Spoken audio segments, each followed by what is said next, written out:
Dekat mana ni? Dekat dekat klinik. Ya. Oh, tak ada. Okey, dah ada. Alright. Sekejap ya, saya share dekat Kita share kat telefon kita.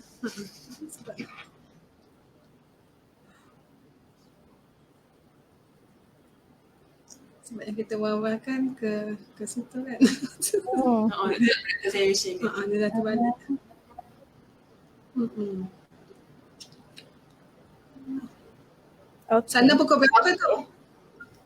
Sini pukul 10:09. Okay. Alright.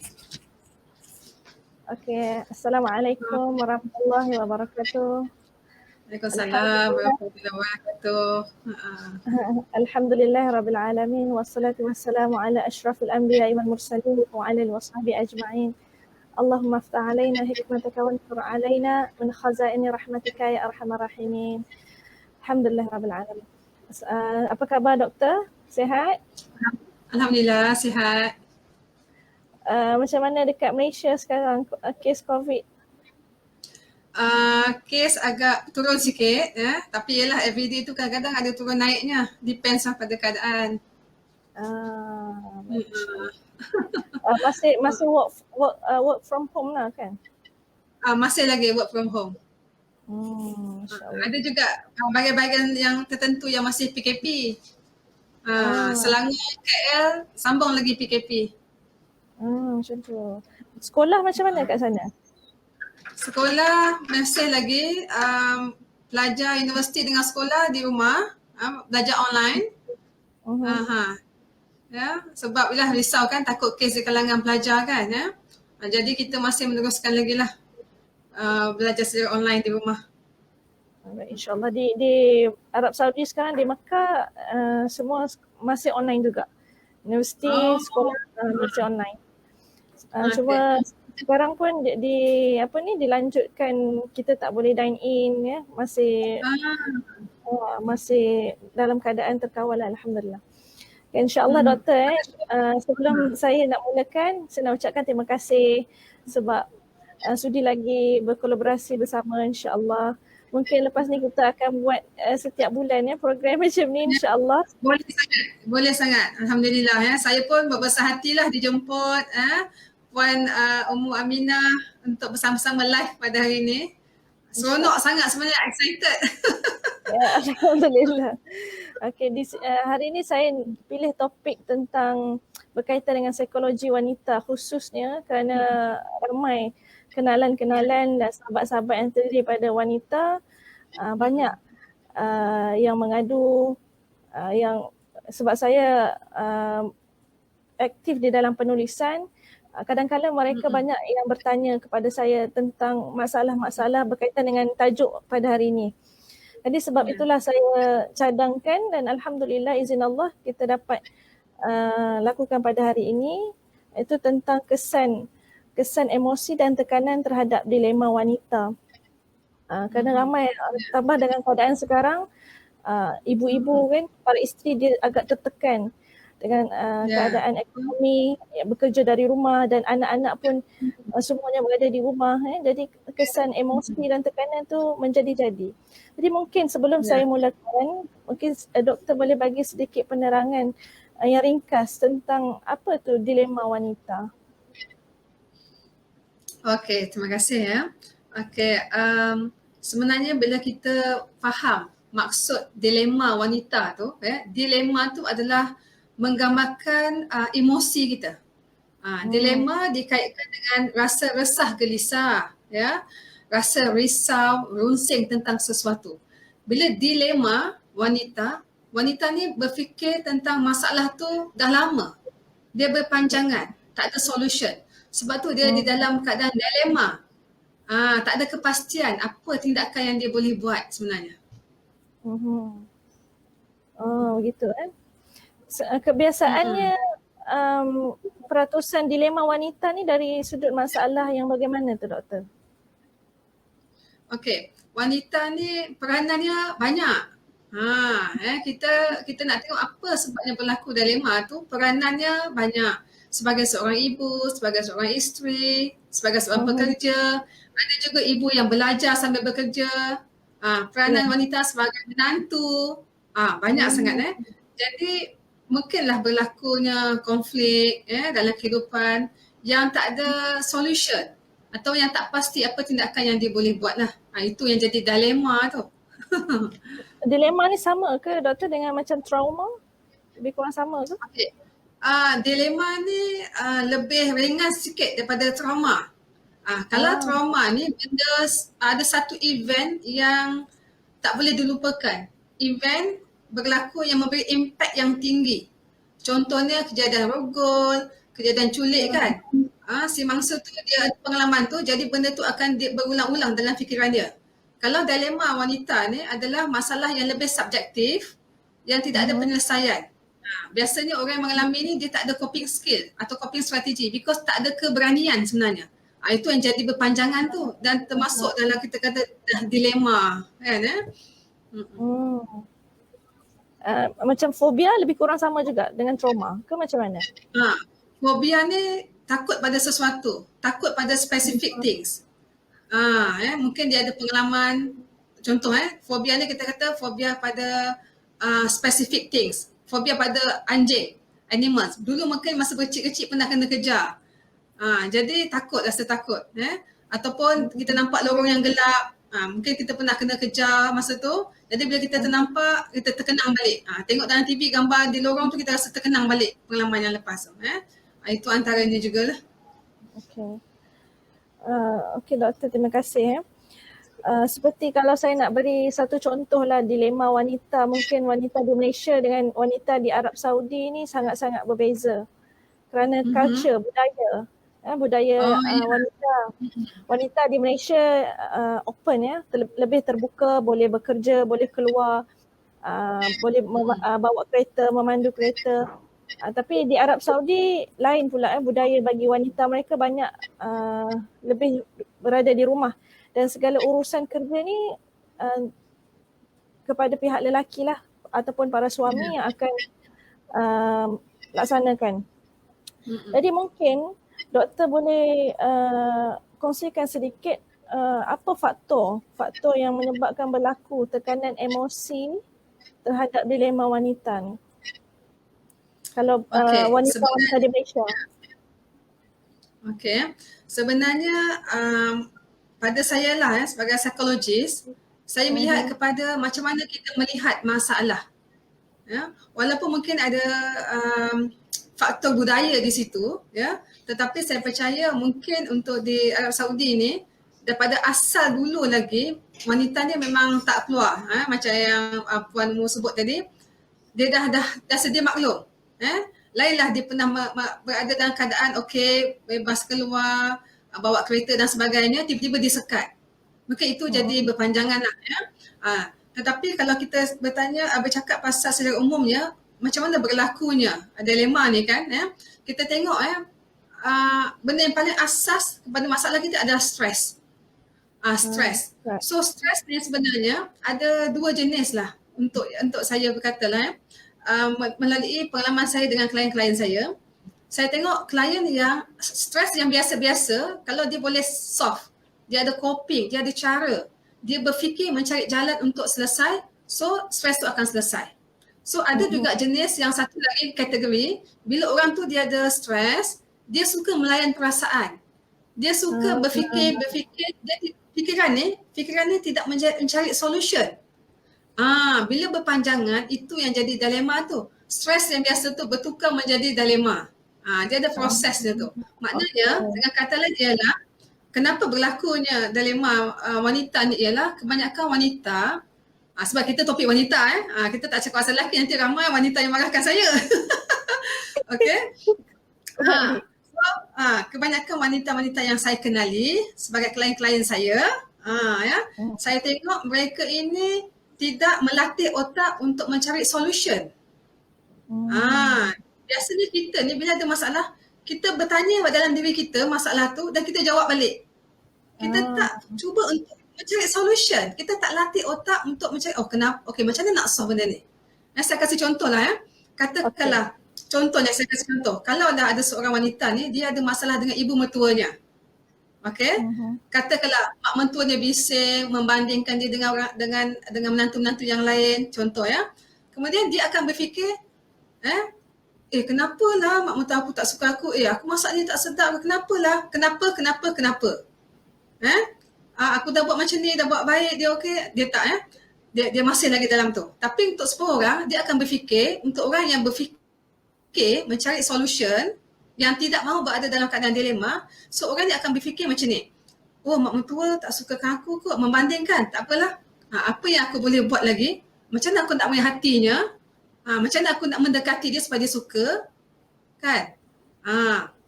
So ini antara, cara kita berfikir itulah sebenarnya. Itu ada dua pemikiran tu. Kita yang memilih, orang wanita ni, kita yang memilih sama ada kita ni nak berada dalam keadaan stres ataupun tak. Maknanya dilema ni berpunca daripada stres yang tak dapat dibendung lah doktor. Jelas ya? Dengar tak suara saya? Dengar. So kita jadi over stress, overthinking, kadang-kadang overprotective pun boleh jadi dilema juga.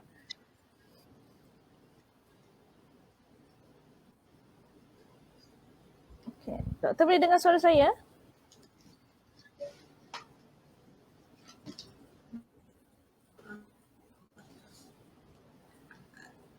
Okey, doktor jelas. Apa dengar sangatnya? Tak apa dengar. Dengar tak? Jelas tak? Okey. Jelas, okey.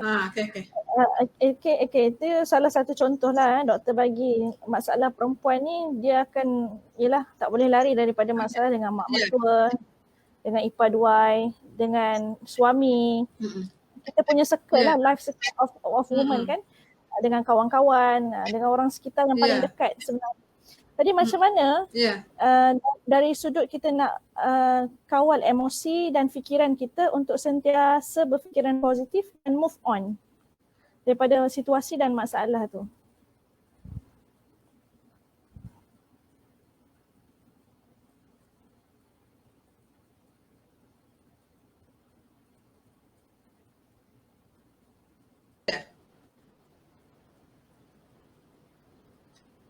Sebab terputus-putus sikit line.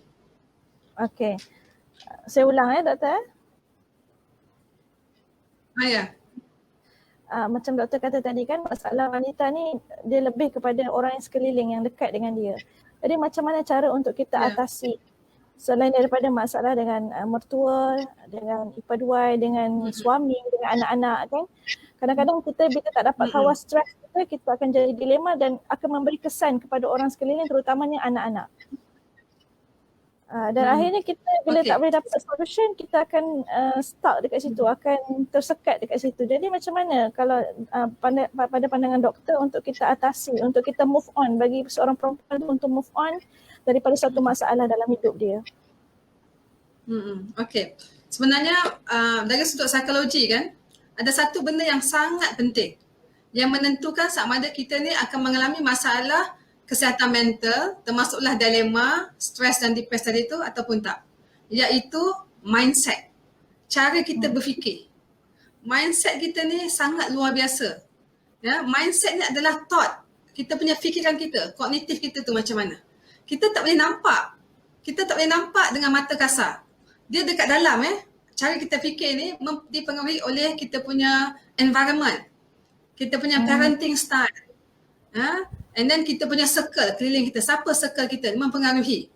Okay, macam mana kita nak atasi masalah stres, dilema semua ni adalah dengan mendidik akal kita ni, mindset kita ni supaya nampak benda yang baik-baik saja. Sebab dilema ni adalah benda yang negatif. Stres, depresi adalah benda yang negatif. So kita kena daripada awal, kita kena mendidik otak kita ni berfikir benda yang baik-baik saja. Walaupun masalah datang pada kita, kita nak kena tengok masalah tu dari sudut yang baik, yang positif. Untuk terima keadaan tu, kita kena accept bahawa dalam hidup ni, masalah adalah asal kehidupan, adalah kemestian. Tidak ada manusia yang terlepas daripada keadaan tu, mengalami masalah. Tetapi macam mana kita handle mindset kita untuk berdepan dengan masalah tu sangat penting. Okey, macam mana nak mendidik mindset kita? Nak didik mindset, pertama kita cakap pada hati kita, I love me, I love myself. Itu sangat penting. Bila kita cakap macam tu, so kita akan jaga kita ni, kita akan jaga fikiran kita, hati kita supaya kita tak fikir yang bukan-bukan. Supaya hati kita tidak berada dalam keadaan sedih. Kita jaga, kita sayang hati kita, tak mahu dia berasa sedih. Kita sayang fizikal kita, tak mahu nampak teruk sebab depressed. Sebenarnya keadaan stres, keadaan dilema wanita ni berlaku sebab kita sendiri. Mindset tu dalam fikiran kita, so kita ada kuasa untuk mengubah mindset kita daripada yang negatif ke positif dengan cara melihat apa yang berlaku tu sebagai satu hikmah dan menerima sebaiknya dan cari solution. Bukan berada lagi di dalam keadaan dilema tu. Keluar daripada keadaan dilema tu. Sebab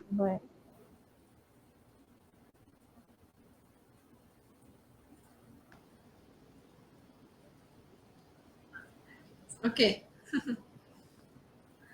Okey, doktor ada satu soalan di sini doktor. Ya, silakan. Soalan dia, boleh saya tanya macam mana kita nak tahu kita ni normal atau dalam dilema? Dia tak dapat nak bezakan sama ada dia dilema ataupun dia normal ataupun dia stres biasa-biasa je ataupun macam mana nak bezakan? Okey. Sebenarnya kita tengoklah, mungkin yang bertanya tadi tu, saya mungkin nak bertanya semula lah, apa simptom dia? Pertama sekali kita tengok, adakah sepanjang masa dia rasa susah hati? Keadaan susah hati tu lebih bulan? Ada tak consistently perasaan sedih dan susah hati tu dalam masa 3 bulan? Yang kedua, ada tak perasaan yang rasa sensitif, yang dilema, rusing, risau ni macam tidak ada spesifik kenapa berlaku keadaan tu. It's just happen, macam berlaku tiba-tiba je.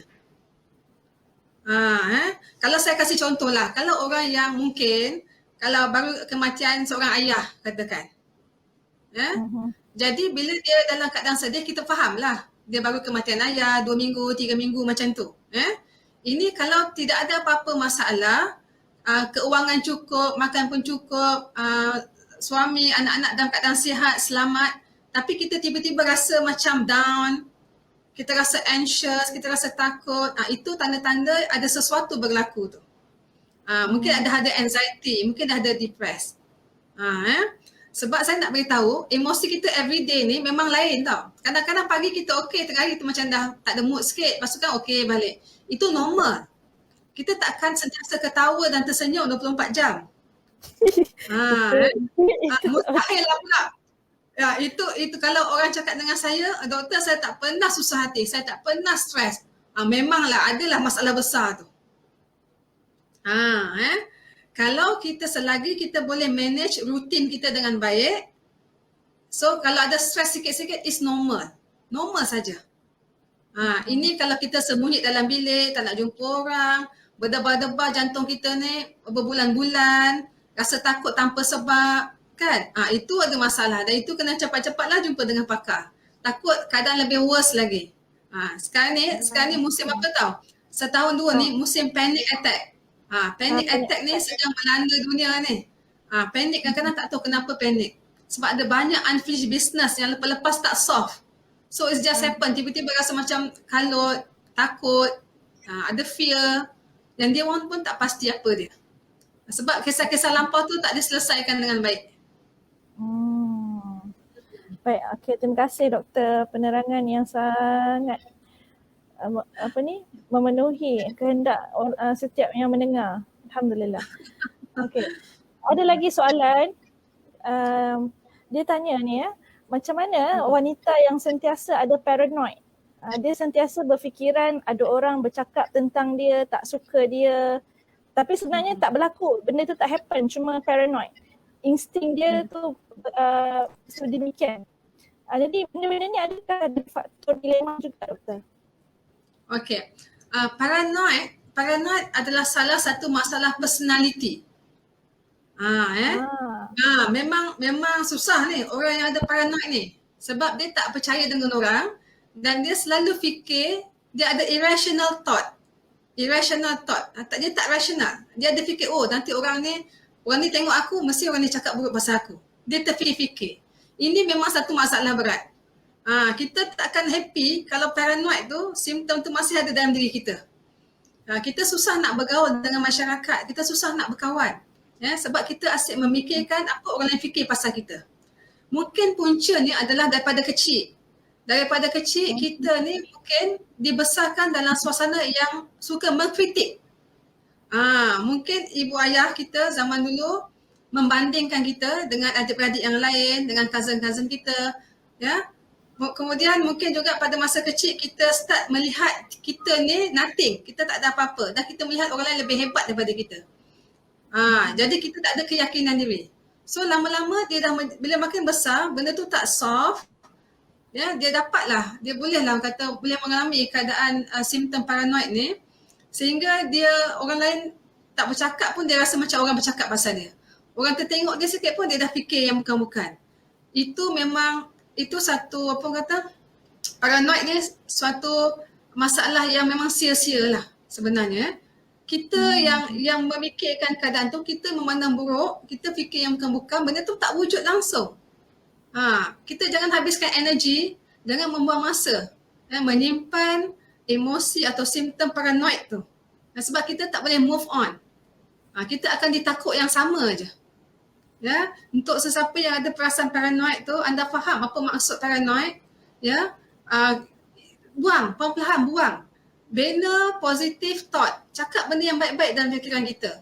Orang tak kisahkan kita. Zaman sekarang ni orang tak peduli pasal kita pun. Dia bercakap seminit tu pasal dia tak heran pun. Kita tengok keliling kita dalam social media. Macam-macam orang share.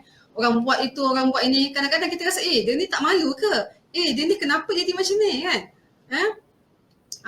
So kita nak kena kawal lah cara kita fikir.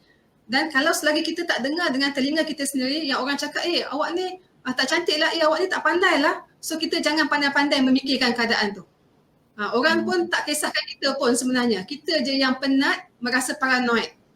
Dan kita akan ketinggalan lah. Kita tak boleh move on pun. Dan satu lagi juga, amalkan sikap jangan ambil kisah sangat. Jangan ambil kisah. Buat tak tahu je. Kalau kita sibuk nak ambil tahu apa orang cakap pasal kita, merasa paranoid sangat, memang kita tak berkembang lah. Ada di situ lah selama dia nanti. Boleh? Boleh ya? Boleh, Masya Allah. Terima kasih doktor. Betul, masalah paranoid ni terjadi dekat semua orang wanita. Tambah-tambah dalam keadaan pandemik sekarang bila dia terkurung dalam rumah. Jadi tak ada benda nak buat. Jadi fikiran yang negatif selalu datang. Okey, Masya Allah. Harap penerangan doktor ni menjawab soalan pada yang bertanya. Okey, kemudian insyaAllah kita ada lagi masa dalam 30 minit lagi. Di sini ada lagi yang bertanya. Ini dia jump to another topik lah doktor. Dia tentang rumah tangga pula doktor. Okey, macam mana perempuan yang mengalami dilema ni di atas penderaan daripada suami melalui bukan penderaan fizikal. Fizikal ni dia layan baik kan. Jadi more to psycho lah melalui mental, penderaan mental dan emosi. Jadi benda ni kan banyak berlaku. Kadang-kadang kita tengok husband dia treat bagus. Tapi actually dia kawal mind dan emosi. Seorang wanita ni tak boleh berjumpa dengan orang misalnya ataupun tak boleh bekerja, tak boleh buat apa yang wanita tu suka. Suruh jaga anak 24 jam. Macam tu misalnya kan. Jadi sampai satu tahap wanita ni jadi stres dan akhirnya dilema dengan suami dia sendiri. Apabila dilema dengan suami, dengan pasangan, yang menjadi mangsa adalah anak-anak. Jadi macam mana doktor untuk kita atasi dilema wanita yang dari sudut rumah tangga ni, masalah rumah tangga? Kalau dari sudut masalah rumah tangga ni kan dia dua-dua pihak ni, suami isteri ni kena sama-sama mencari solution. Sebab kalau kita seorang dia jaga hati kita, Yang seorang lagi pun tak ada main peranan pun satu masalah juga. Dan anak-anak pun dia melihat kedua ibu bapa ni. Anak-anak ni walaupun kecil dia boleh baca tau. Dia ada insting yang kuat pada apa yang berlaku dalam rumah tu. Dia boleh rasakan temperature yang luar biasa. Yang panas, yang sejuk kan. Yang sedang Jadi dah tentulah dia orang pun tak selesa. Yang paling sedih ada juga family yang ibu ayah ni dia ada berpuak-puak. Dia boleh ajar pula anak tu berpuak-puak. Mana yang lebih sayang papa, mana sayang mama. Kan? Lepas tu dia boleh ajar anak-anak ni bermusuh satu sama lain. Okay. Kalau nak kata dari segi penyelesaian masalah suami isteri ni, dari segi ni,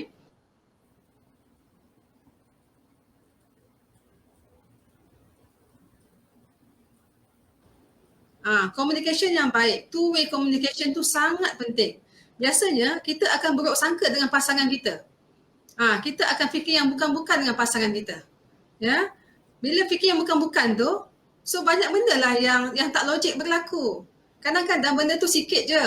Kita punya perception terhadap pasangan tu yang kadang-kadang tu nak kena dilihat semula. Ya, kalau katalah suami nak suruh jaga anak, suami tak kasih tu, cuba kita bertanya dengan khusus, kenapa? Apa dia punya rasionalnya? Yang kita ni tak boleh langsung pegang telefon contohnya. Kan mungkin bersebab. Okay, saya tak nafikanlah juga. Dalam rumah tangga ada juga suami yang ego. Yang more to authority power. Tetapi kalau ada suami-suami yang mendengar apa yang saya cakap ni, saya yakin sekarang ni dah zaman moden, suami pun ada give and take dengan isteri. Saya rasa lebih banyak begitulah daripada mengongkong kan. Cuma kita ni dalam rumah tangga nak sama-sama happy. Sebab kalau kita ambil benda paling basic lah, kita masih nak maintain hubungan suami isteri. So kalau nak maintain, kita nak happy. So kita ada goal. Dalam rumah tangga kita ada goal. Objektif apa kita nak achieve. Pertama kita nak kebahagiaan. So apa maksud kebahagiaan tu? So suami isteri nak kena faham.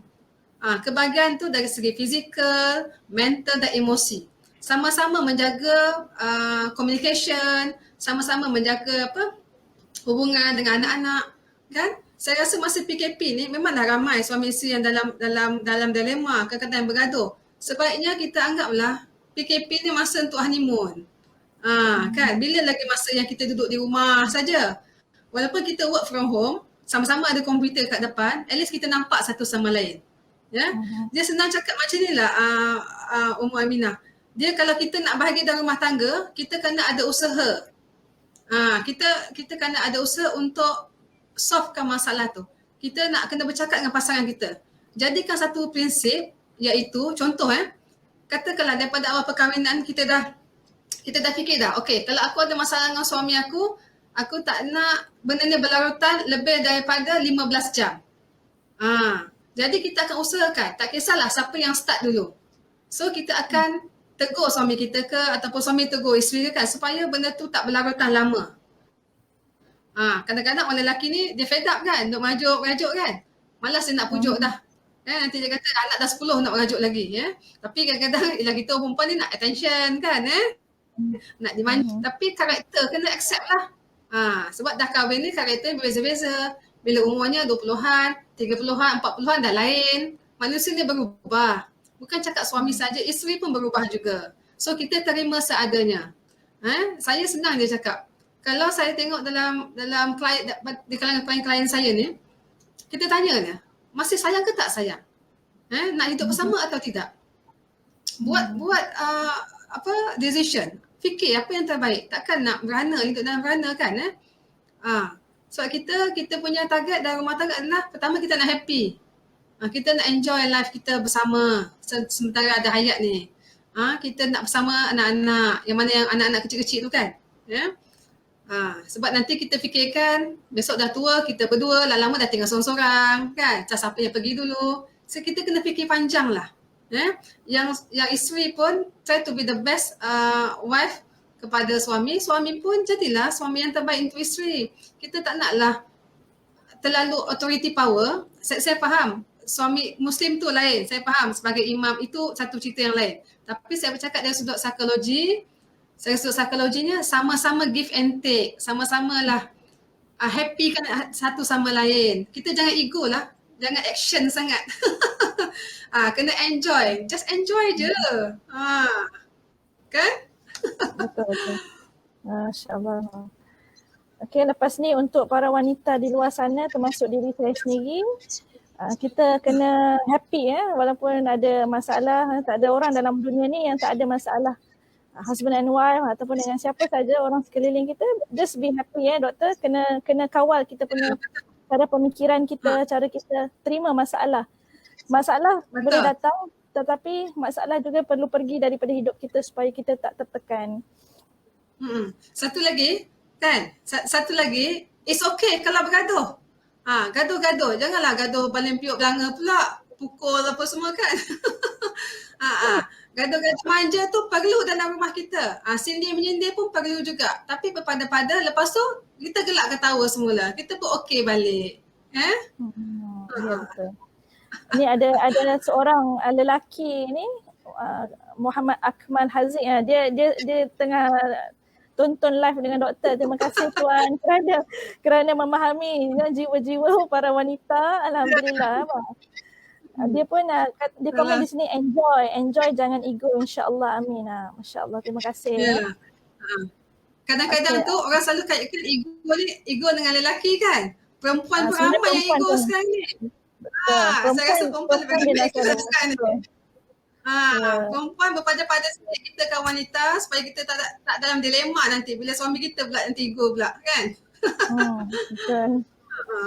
Okey. Doktor, sebelum kita nak tamatkan, mungkin doktor boleh kongsikan dari sudut psikologi secara keseluruhan.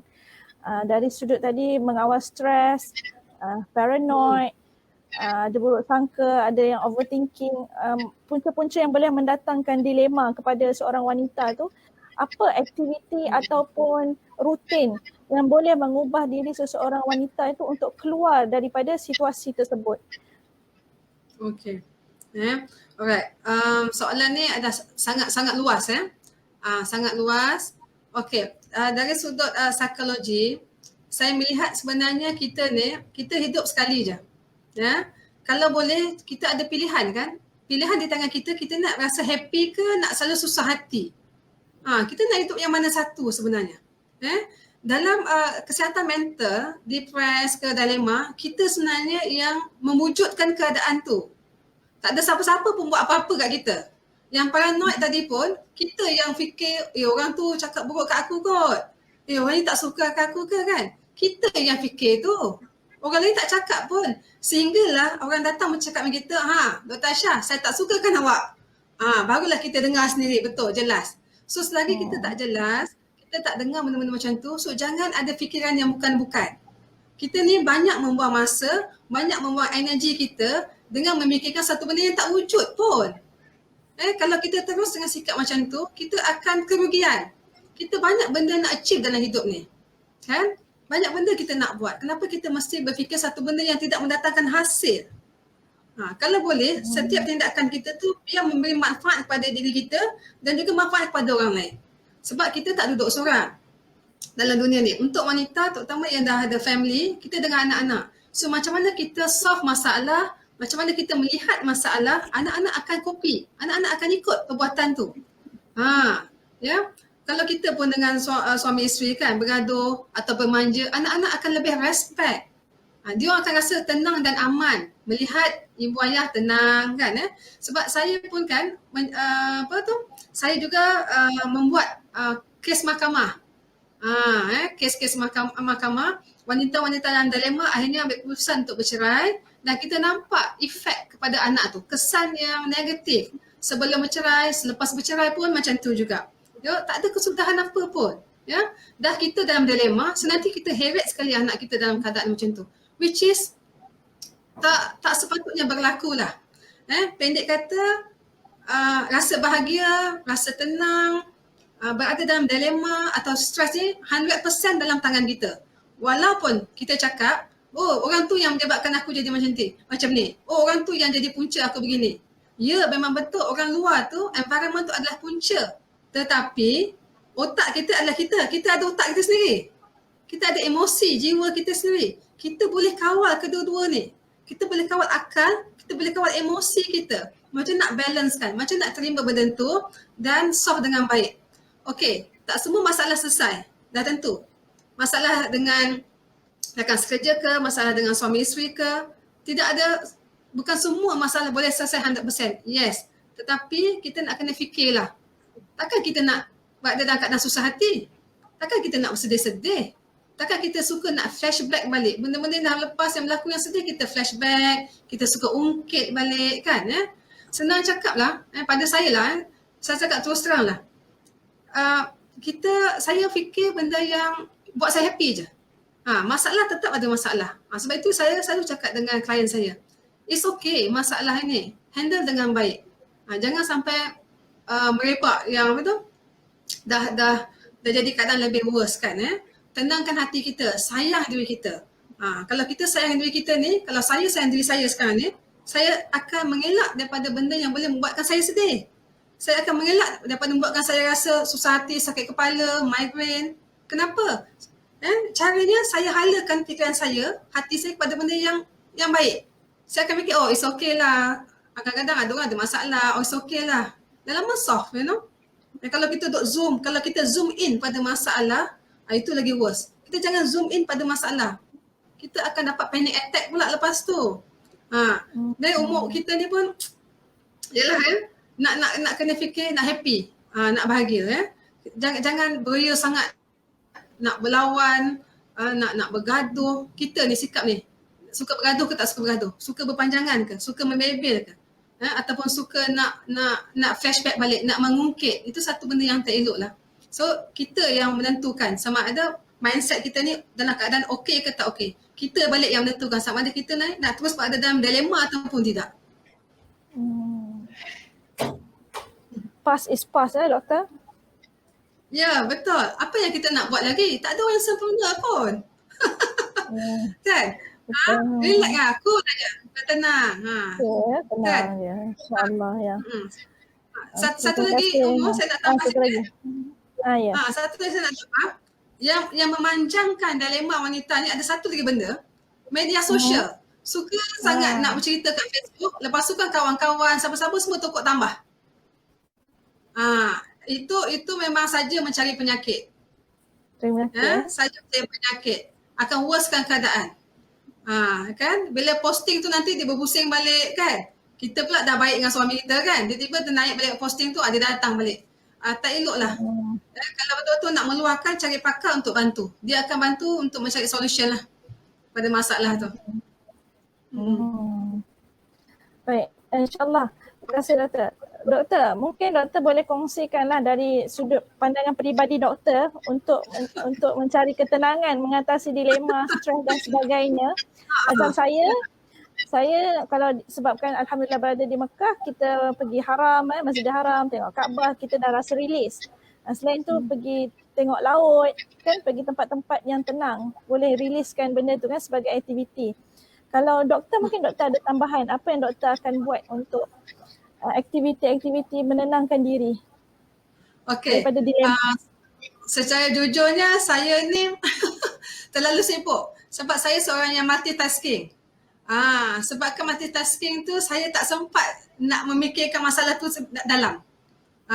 Lepas tu pula saya kan psikologis, saya jumpa klien setiap hari. Jadi daripada klien tu punya pengalaman, dia reflect saya. Saya belajar banyak daripada klien untuk bertenang, untuk tidak memfokus kepada masalah. Kita tak fokus, untuk cepat cari solution. Yang paling penting communication, dua hala.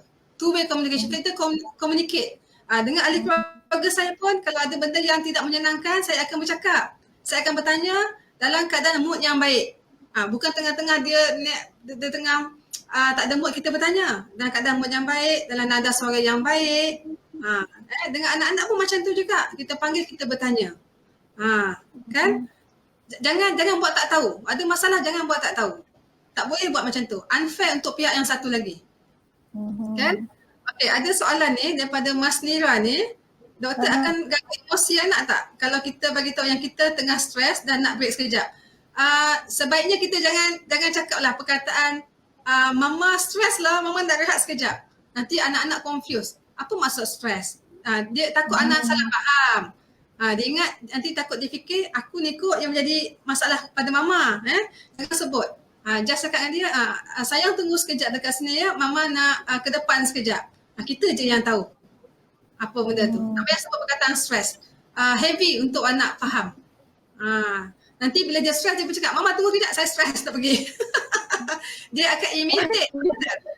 Budak-budak dia observe dan imitate tau.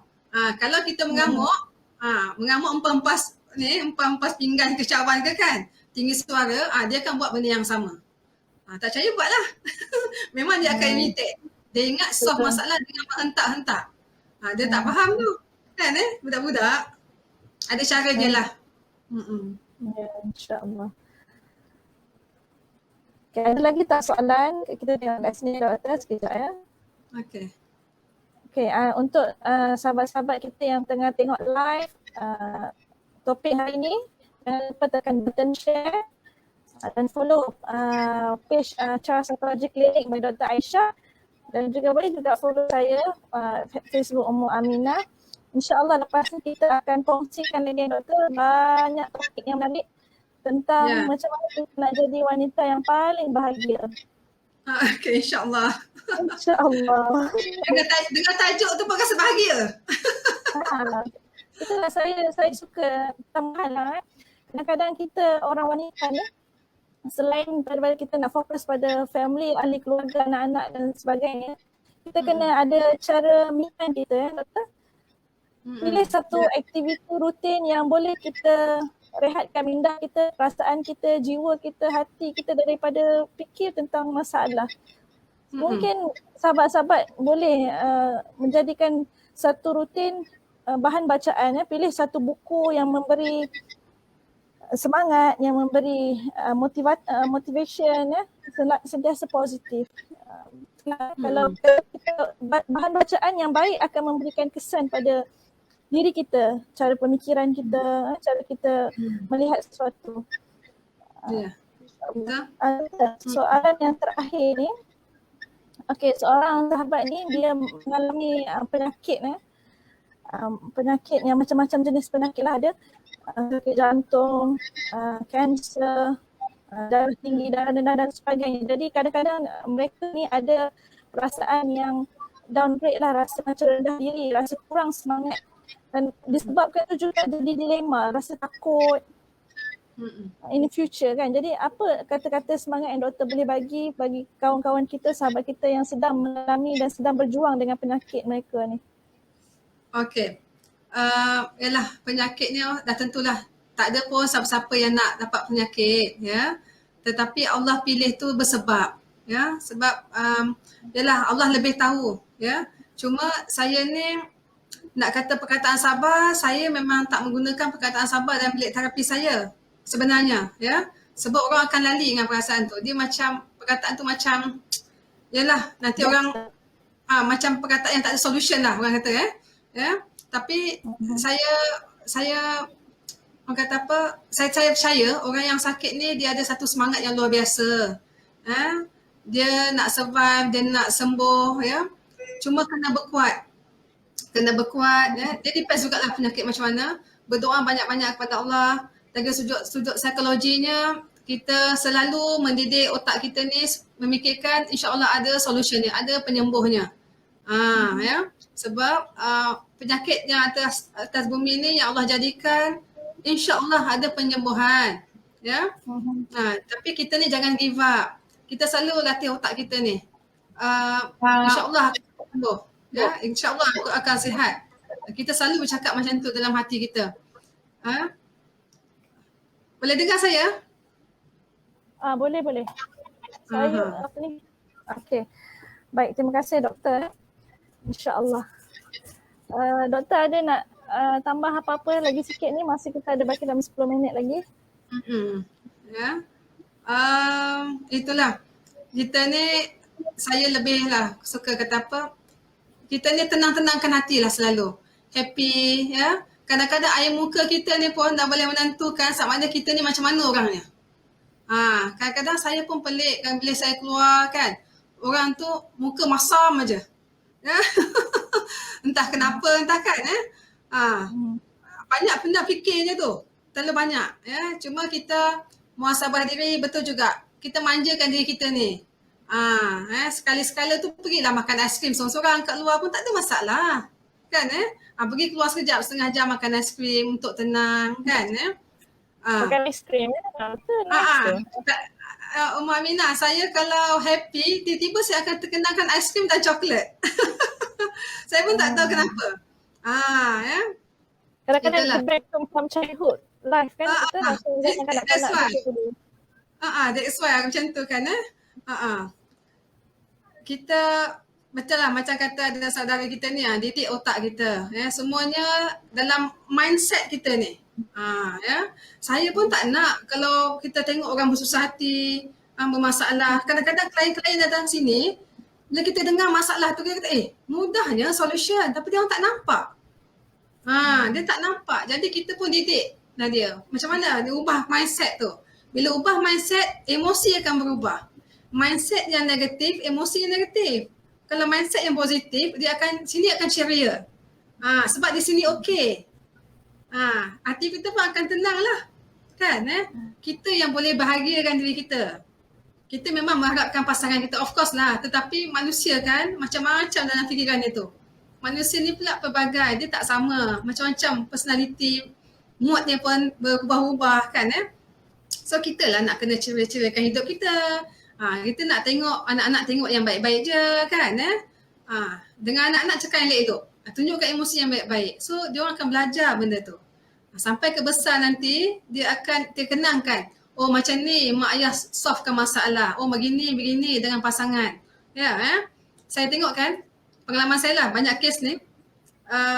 Suami isteri yang bergaduh yang pukul-pukul ni sebab daripada kecil dia dah nampak tau domestic violence. So dia imitate benda tu. Sebab kanak-kanak belajar daripada dua benda. Observe dan imitate. Observation dan imitation. So dia akan tiru balik perbuatan tu. So macam kita tak naklah benda-benda macam tu.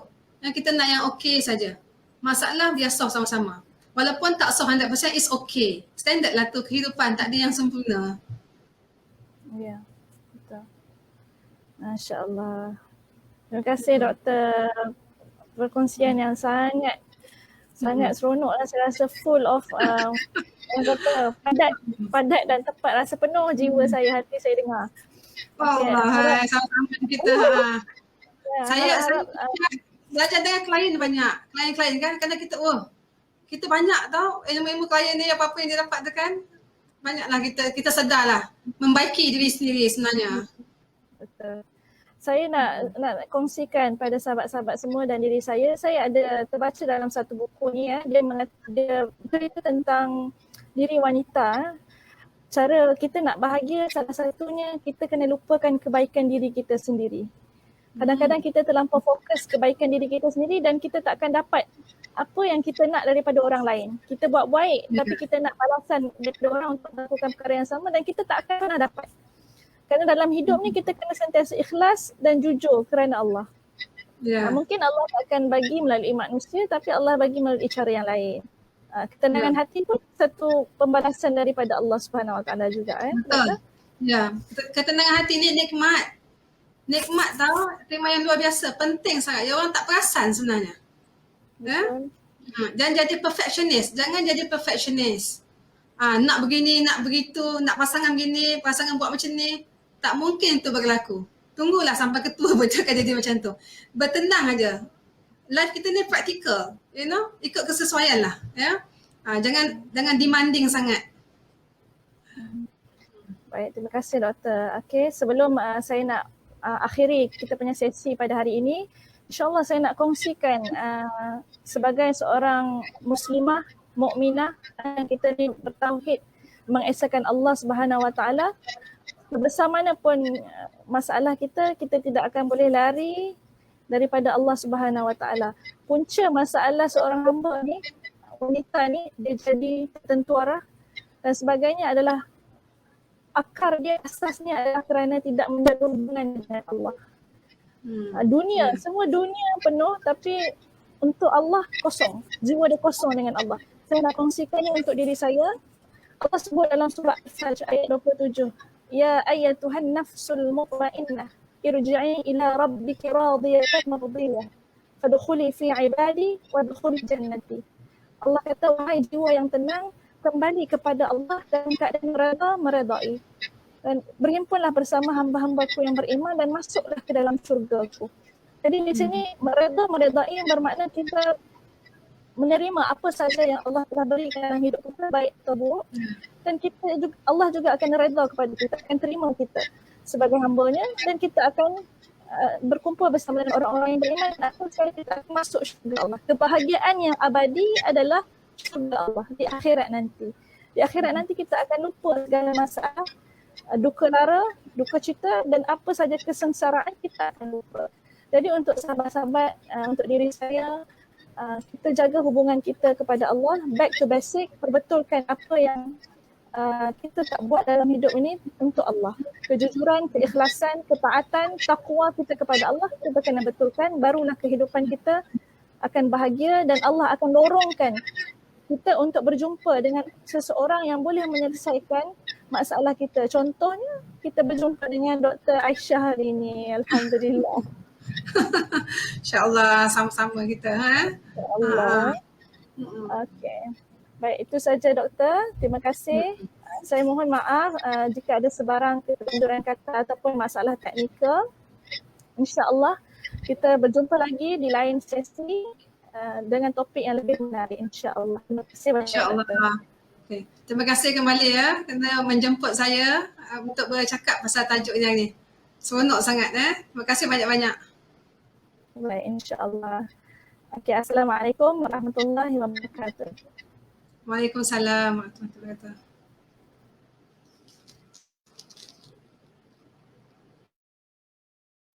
wabarakatuh.